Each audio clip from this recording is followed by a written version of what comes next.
Hello, ladies and gentlemen. Welcome to No Jumper News. It's Adam22 here with your man AD. Let's get right into these stories.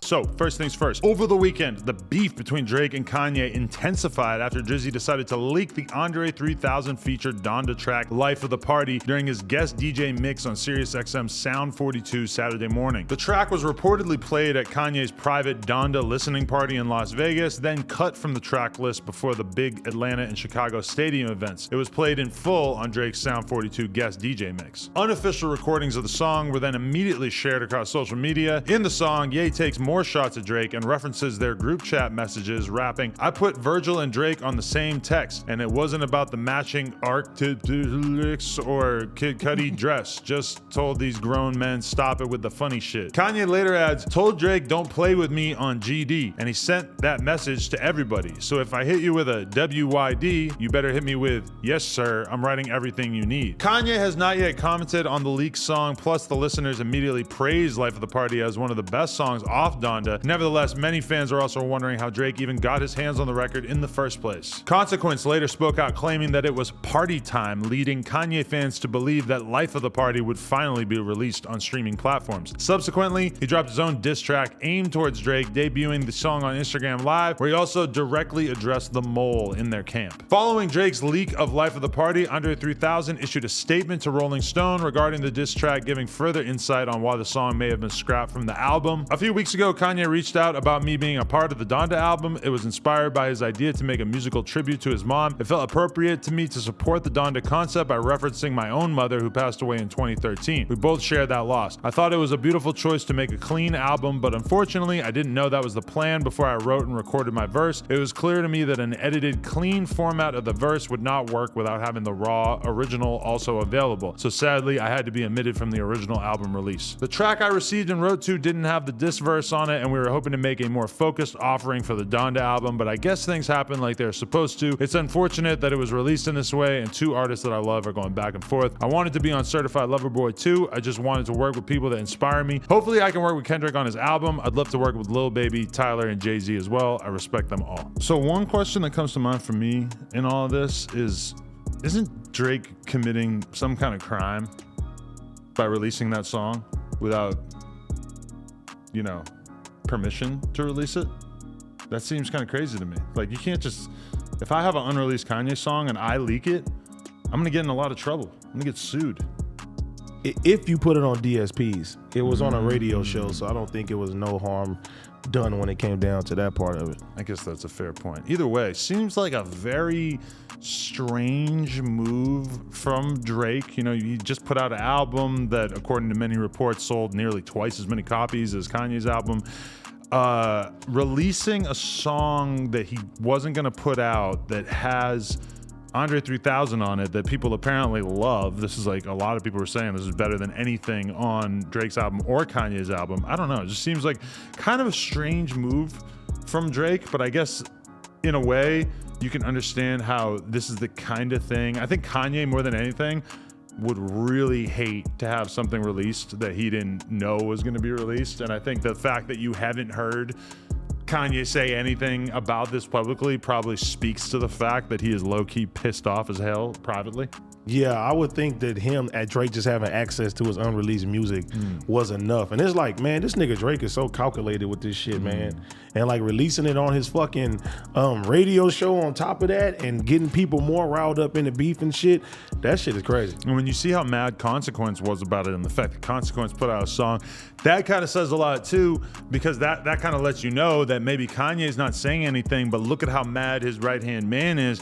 And the number one thing that's gonna piss you off is because then Kanye is gonna feel like he cannot trust anybody in his inner circle because he knows that at least one of them has succumbed to the Drake clout capacity meter and just is like sending songs over. I mean, God, wouldn't you be fucking upset if you just knew you had a rat in your camp? Hey, look, I don't like talking about people like that. Like, you know what I'm saying? I'm all for representing my black people the right way, but this fucking Consequence diss track was the worst piece of garbage I probably heard all year. It sounded like he uploaded that shit in 2009. I don't know where I was like, what the fuck is this even a diss track? I'm lost for words when it come down for that, because I mean, Consequence back in the day, that nigga rhymes was fire and shit like that. You know what I'm saying? With the old Kanye albums and shit. But this nigga need to stop with this shit right now. That shit was terrible. I would like to do a Consequence interview. So Sure. I thought that this was just fine. But that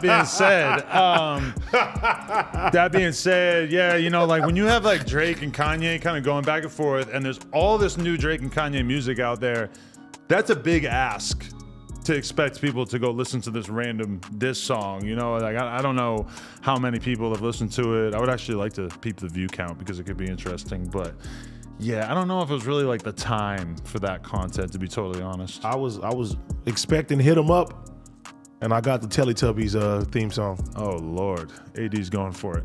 Anyway, you've listened to the Drake album a few more times, I'm assuming. How you feeling about it now? Heat. I agree. I mean, I like it. Donda too. Heat. I need to listen to Donda a few more times. I still haven't really listened to it even close to as much as I've listened to the Kanye album or the Drake album, but loving that Drake album. Drake album was fire. Vibes. Knife talk. Knife talk. A normal guy with no criminal record could kill someone after listening to Knife Talk. Bro, that album is fire. Evil.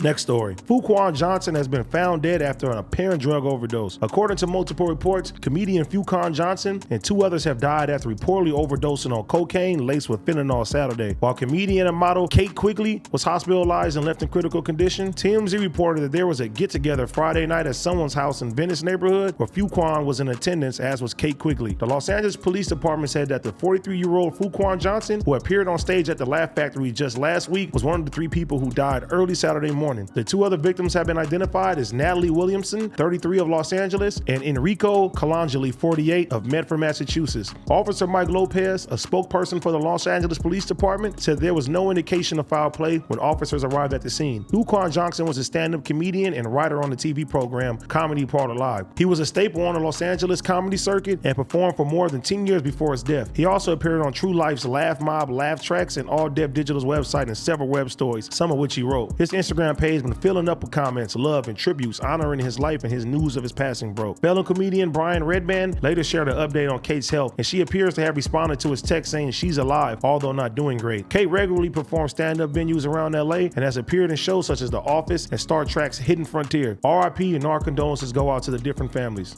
Everybody, including you, gotta stop with the drugs. Stop with the fentanyl. You're the drug man. No. I was the liquor man. I'll admit that. I've yet to be hit with the fent pack, but I'm worried about you and the Casamigos. I feel like there might be some fentanyl in there as well.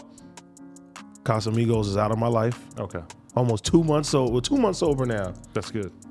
Now you need to stop putting Adderall up your butt and stuff. No, I'm just a weed guy at this point. The edibles, though, I mean, we should probably have the edibles tested for fentanyl. When we see something like this happen at this point, I'm gonna be honest with you, it gets a little harder to really feel as much about these situations, because the more that it happens, the more it's like, bro, this seems relatively inevitable. There's been dozens of people that I know who have died off the accidental fentanyl overdose over the past couple of years.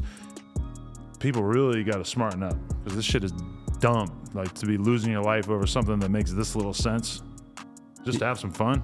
Yeah, at this point, man, I'm like, I've never seen this many people just dropping like flies from this shit. And now it's like every week now, it seems like, and I'm like, I'm not surprised anymore. You know what I'm saying? It's sad that people got to play with their lives and shit like that. You know, it's fucked up that people got to lose their lives, but it's not worth it. You know what I'm saying? None of that shit is worth it if you're really taking a big risk. And I know people that are walking around with testers and they still are dying with the fucking testers. So it's not worth it.